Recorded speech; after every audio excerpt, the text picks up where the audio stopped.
ये ज़रूरी नहीं कि किसी की बद्दुआ ही तुम्हें बर्बाद कर दे। हो सकता है उसका खामोश रहना, उसका सब्र करना तुम्हारी बर्बादी का सबब बन जाए। अस्सलामु अलैकुम रहमतुल्लाहि व बरकातुहू my YouTube friends, welcome back to my channel. Hope कि आप लोग बिल्कुल ठीक ठाक हैं और आप सबकी दुआ से अल्हम्दुलिल्लाह मैं भी ठीक हूँ। और अल्लाह पाक से यही दुआ है कि आप लोग हमेशा सही सलामत रहे, खुश रहे अपने अपने घरों में अपनी फैमिली के साथ। आमीन सुम्मा आमीन। नमाज़ पढ़ा कीजिएगा, नमाज हम पर फ़र्ज़ है। अगर आप लोग को मेरी वीडियो अच्छी लगती है तो लाइक, सब्सक्राइब और शेयर ज़रूर कीजिएगा। चैनल पे जो भी नहीं आ रहा है आपसे भी रिक्वेस्ट है कि लाइक, सब्सक्राइब और शेयर ज़रूर कीजिए। बेल आइकन को हिट करना मत भूलिएगा कि जब भी मैं कोई वीडियो अपलोड करूं आप लोगों को नोटिफिकेशन मिलती रहे। और पूरा वीडियो आप लोगों ने ज़रूर वॉच करनी है, थोड़ा भी स्किप नहीं करना है। चलिए शुरू करते हैं आज का रिएक्शन। तो सबसे पहले मैं आज बात करूंगी एक मुस्लिम औरत के बारे में। मैं उनका नाम नहीं लेना चाहती हूँ पूरा। आई एम श्योर कि आप लोग को पता होगा मैं किसके बारे में बोल रही हूँ। जिन्होंने मलक पैदा भी नहीं हुई थी, सलमा जी की बेटी, और उसके बारे में इतनी गंदी गंदी बातें करती थी, इतनी बददुआएं देती थी उस बच्ची के लिए, जो बच्ची दुनिया में भी नहीं आई थी। नाउज़ुबिल्लाहि मिनश शैतानिर रजीम। तो उन्होंने अब नया पोस्ट लगाया था, 2 दिन हो रहा है कि उनको बाबर ने स्ट्राइक दे दिया है। उसके बाद फिर बाबर आया, बाबर ने आके क्लियर किया कि मुझे तो स्ट्राइक देना आता भी नहीं है, तो मैं कैसे स्ट्राइक दूंगा। और मुझे खुद भी ऐसा लगता है कि नैना, डीडी, तारा, सलमा, ये लोग किसी को स्ट्राइक वगैरह नहीं देते हैं।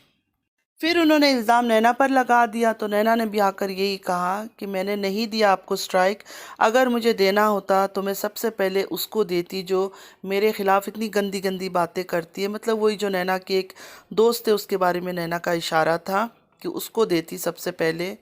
अब 1 घंटा पहले उन्होंने एक कम्युनिटी पोस्ट लगाया है, उसमें लिखा हुआ था कि 3 लोग मिलकर मुझे स्ट्राइक दे रहे हैं। एक सलमा जी का नाम लिया, एक उनकी देवर और नंद। और एंड में ये पता चला कि जो सलमा की नंद है उन्होंने ही स्ट्राइक दिया था। उनका ये कहना है कि तुम मेरे फैमिली के बारे में बोलना बंद कर दो, मेरी भाभी, मेरे भाई, मेरे मतलब जो भी इनकी फैमिली मेम्बर्स हैं उनके बारे में बोलना बंद कर दो, मैं स्ट्राइक हटा दूंगी। अच्छा, जो 1 घंटा पहले उन्होंने एक पोस्ट डाला उसमें एक धमकी भरा डायलॉग भी था। मेरा बड़ा दिल हो रहा है मैं आप लोग को सुना दूं। अब उन्होंने थोड़ी सी टूटी फूटी लिखी है, लेकिन बस जो जितना मुझे समझ आया मैं उतना पढ़ के आपको सुना देती हूँ। सफ़ाए मातम ना बिछा दूँ मैं तुम लोगों के घर पर, तो मुझे डैश डैश ना कहना। मैं डैश डैश कर रही हूँ, उन्होंने अपना नाम लिया था, तो समझ जाए आप लोग जो भी उनका नाम है। एक और न्यूज़ सुलह की सुनने को आया है कि सलमा जी ने बीजी और समीरा जी की सुलह करवा दिया है। अच्छा हुआ सुलह हो गया है, क्योंकि बहुत गंदगी हो चुकी है इन बातों को लेकर। हर टाइम नेगेटिव बातें, गंदी गालियाँ, ये सब अच्छा नहीं लगता है। तो अल्हम्दुलिल्लाह बाकी लोगों में भी सुलह हो जाए, यही दुआ है। सलमा जी के हस्बैंड आए, उन्होंने भी समीरा जी से कहा कि सब कह रहे हैं कि केस हमने करवाया था आपसे।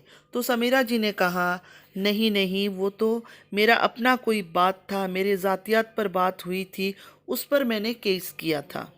सलमा जी के हस्बैंड ने भी मुस्लिम औरत से और जापान के कोई यूट्यूबर हैं उनसे भी माफ़ी मांगा और यही कहा कि आप लोग जो टैग शैग लगाते हो ना लगाया करो। साथ ही साथ सलमा जी के हस्बैंड ने शायद ये न्यूज़ भी दिया कि वो अपना चैनल को डिलीट कर रहे हैं। काश ये सब चीज़ें पहले ही ख़त्म हो जाता। इतने मासूम बच्चे ना गालियाँ खाते, ना इतनी बातें सुनते, ना ही जवान लड़कियों के पीछे लोग इतनी बातें करते, ना औरतों के पीछे इतनी बातें करते। मतलब गंदगी की हर लिमिट क्रॉस हो चुका था और अभी भी कंटिन्यूअसली हो रहा है, ख़त्म नहीं हुआ पूरी तरह से।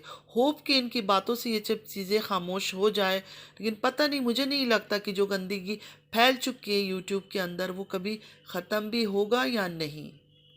मेरी प्यारी मुस्लिम बहनों से मैं यही कहूँगी कि अभी भी आप लोग लाइव में आते हो और गंदी बातें करते हो, गालियाँ देते हो, प्लीज़ ख़त्म कर दो ये सब चीज़ें। कम से कम आप रोज़े का एहतराम कर लो, रोज़े के महीने का एहतराम कर लो। आप लोग को पता है ये सब करके आप लोग खुद को बहुत गुनहगार कर रहे हो। ये सब चीज़ें बाद में भी हो सकती है ना।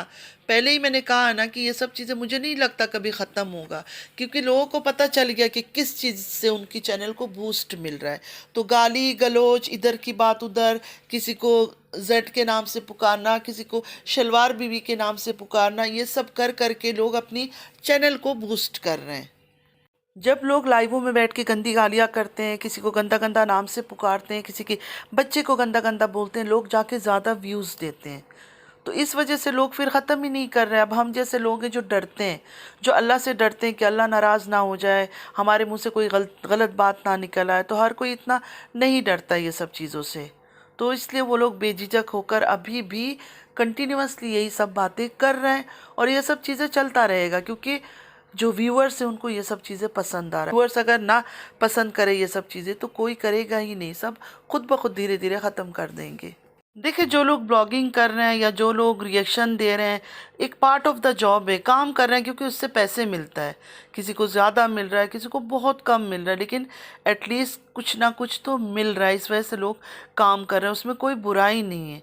लेकिन रिएक्शन देना, लाइवों में आना, आकर गंदी गंदी बातें करना, अगर सिर्फ उस चीज़ को हम लोग हटा दें अपने लाइव में से और अपनी वीडियोस में से, अपने रिएक्शन में से, तो इसमें कोई बुराई नहीं है।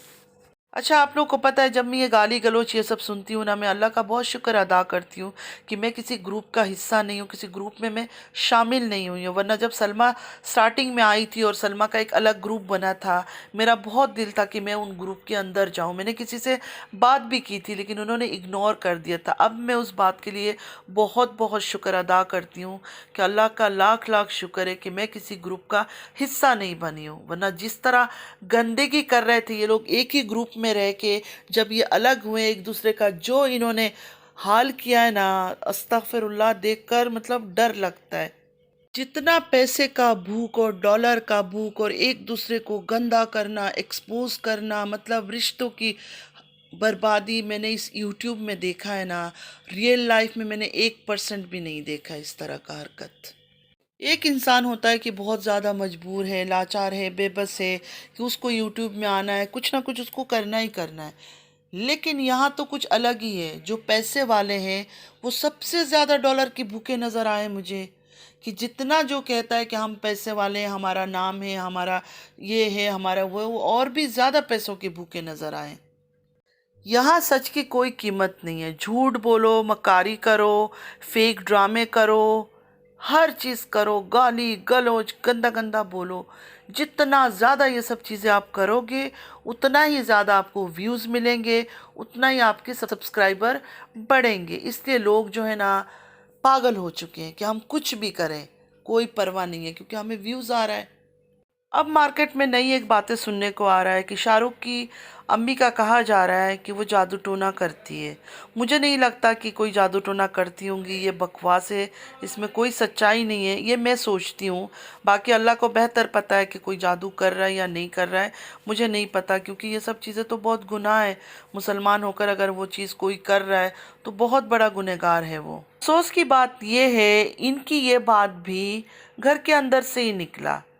मतलब शाहरुख की जो भाभी है, उनकी वालिदा ने ये इल्ज़ाम लगाया शाहरुख की वालिदा पर कि वो जादू टोना करती है।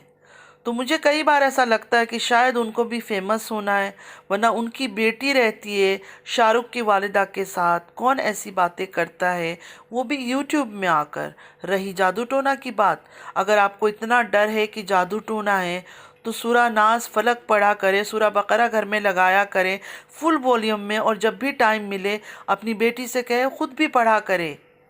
मेन बात यह है, बीमारी ये सब होता है इंसान को, ये अल्लाह की तरफ से ही होता है। ज़रूरी नहीं है कि हर टाइम अगर कोई बीमार है या कुछ है तो कोई जादू ही कर रहा है इस वजह से वो इंसान बीमार है। खैर, सच झूठ अल्लाह को बेहतर पता है, हम लोग तो इन लोगों को जानते भी नहीं है, इनकी वीडियोस पर बस रिएक्शन देते हैं। अल्लाह पाक हम सबको माफ़ करे, आमीन या रब्बुल आलमीन। अच्छा, अब बात करते हैं तारा के हस्बैंड के ऊपर। जब तारा के हस्बैंड कराची से जा रहे थे, बड़ा ही शक्ल बना के उन्होंने बोला, मैं अपनी फैमिली को अकेला छोड़ के जा रहा हूँ, कोई यहाँ नहीं है, सिर्फ़ और सिर्फ तारा की वालिदा साथ है। तो साजिद अमीन, आप ये क्यों भूल गए कि आपके वालिद भी तो यहाँ थे? मतलब अपने वालिद को आपने किसी गिनती में नहीं रखा, मतलब उनकी कोई वैल्यू नहीं है। घर में एक आदमी है, लेकिन आपने कहा कि नहीं, सिर्फ़ और सिर्फ वालिदा है। तो आपको अपना वालिद याद भी नहीं था, और अपनी वालिदा की बरसी के लिए आप गए, जो कि हम लोग ये सब चीज़ें नहीं मनाते हैं। चलो आप मनाते हैं, आप बरसी के लिए गए। अगर बरसी के लिए गए तो आपने वालिद को साथ क्यों नहीं लिया? उनकी भी तो बीवी थी ना वो, तो उनको भी तो सामने होना चाहिए था। तो फ्रेंड्स, ये जो विलेज गए हैं ना, सिर्फ एक ड्रामा है, सिर्फ ड्रामे के अलावा कुछ नहीं है। क्योंकि यहाँ इतना हम लोग कौसर कौसर करते हैं, तो इनको जाना ही था एक स्टैंप लगाने के लिए कि देखो मैं कौसर से भी मिलने आया हूँ, मेरी वालिदा का बरसी भी है। मतलब वालिदा को भी इस्तेमाल कर लिया कंटेंट बना के, जो दुनिया में है भी नहीं। वरना लास्ट ईयर इनको याद नहीं था, किसी के मुंह से मैंने सुना नहीं कभी कि वालिदा का बरसी भी है। इस साल इनको वालिदा का बरसी याद आ गया। ये बंदा सिर्फ स्टैंप लगवाने गया है, और आप यकीन करें ये साथ नहीं लेकर आएगा कौसर को। ये लोग कौसर को नहीं लाएंगे कराची, और ये आ जाएगा, ये रुकेगा नहीं। मुझे नहीं लगता इस आदमी को देखकर कि ये ज़्यादा दिन रुकने वाला है विलेज में। ये 2-4 दिन अगर मुश्किल से गुजार लिया ना, ये गुजार के सीधा रवाना होगा कराची की तरफ। मुझे तो ऐसा लगता है कई बार जो मास्टरमाइंड तारा है ना, वही जोर ज़बरदस्ती इनको भेजती है कि जाओ जाके स्टैंप लगा कर आओ, सबको पता चले कि हाँ तुम्हारी वाइफ वहाँ रहती है कौसर नाम की विलेज में। जो कि वाइफ नहीं है, कोई शादी नहीं हुआ, सिर्फ एक झूठा कंटेंट है इनकी। जितना कौसर मुस्कुराती है और जितना शर्माती है और जितनी ड्रामे करती है, एक नंबर की ड्रामेबाज है वो भी। सिर्फ और सिर्फ पैसे के लिए वो ड्रामा कर रही है, उसको पैसा मिल रहा है, नाटक कर रही है वो। अगर सच में कौसर के साथ कुछ मोहब्बत का सीन होता, इश्क का सीन होता, 13 साल पुराना जो मोहब्बत का ड्रामा चल रहा है, अगर ऐसा कुछ होता, तो आप लोगों को क्या लगता है कि ये औरत 2 दिन 4 दिन में खुश होके इनको बोलती हाँ टाटा बाय बाय, तुम चले जाओ अपनी पहली बीवी के पास, सवाल नहीं है। वो इस तरह इनको छोड़ती, या तो फिर खुद गले पड़ के साथ आती कि मुझे भी साथ लेकर जाओ। एक चीज तो आप लोगों ने नोटिस किया होगा, हेटर सपोर्टर्स बन के सब लड़ रहे हैं, लेकिन कोई भी इस रियलिटी को, इस हकीकत को सामने लेने में इंटरेस्टेड नहीं है कि कौसर साजिद अमीन की वाइफ नहीं है, वो किसी और आदमी की बीवी है। जब चाय का ड्रामा चल रहा था उस टाइम पे भी आप लोगों ने देखा होगा कि साथ ही कौसर का हस्बैंड भी बैठा हुआ था, साजिद अमीन साथ बैठा था एक चारपाई में उनके साथ, लेकिन पीछे ही उसका जो रियल हस्बैंड है वो बैठा हुआ था, वो भी चाय पी रहा था। मतलब वो भी हर टाइम आप निगरानी रखता है कि मेरी बीवी पर कोई ड्रामेबाजी ना कर ले कोई, तो हर वक्त वो आसपास मंडलाता रहता है इनका। या तो उसने शर्त रखी होगी कि कौसर जहाँ भी जाएगी, चाहे विलेज में हो चाहे कहीं भी हो, मैं साथ रहूँगा उसका, मैं अकेला नहीं छोड़ूंगा आप लोगों के साथ। तो फ्रेंड्स, आज के लिए बस इतना ही, और ज़्यादा वीडियोस मैंने किसी का देखा नहीं है, तो मैं नहीं बता सकती हूँ क्या हो रहा है नहीं हो रहा है। देखूंगी आज, फिर कल रिएक्शन दूंगी उन पर भी। बस आज के लिए इतना ही। आई होप कि आज का वीडियो आप लोग को अच्छा लगा होगा। अगर अच्छा लगा है तो लाइक सब्सक्राइब और शेयर ज़रूर कीजिए। चैनल पे जो भी नहीं आ रहा है आपसे भी रिक्वेस्ट है कि लाइक सब्सक्राइब और शेयर ज़रूर कीजिए। बेल आइकन को हिट करना मत भूलिएगा कि जब भी मैं कोई वीडियो अपलोड करूं आप लोगों को नोटिफिकेशन मिलता रहे। नमाज़ पढ़ा कीजिएगा, नमाज हम पर फ़र्ज़ है, नमाज की कोई माफ़ी नहीं है। मेरे प्यारे नबी हज़रत मोहम्मद सल्लल्लाहु अलैहि वसल्लम ने फरमाया, तुम पर दुख दर्द आए तो मेरे दुख दर्द को याद करना, तुम्हें अपने दुख हल्के महसूस होंगे। चलती हूँ, दुआ में याद रखिएगा। ज़िंदगी रही, फिर मुलाकात होगी। अल्लाह हाफिज़। अगर तुम लोग नए हो तो सब्सक्राइब करो, वो जो लाल वाला बटन है उसके साथ स्कैम करो या फिर महफिल जमाओ, मुझे नहीं पता, बस क्लिक हो जाना चाहिए।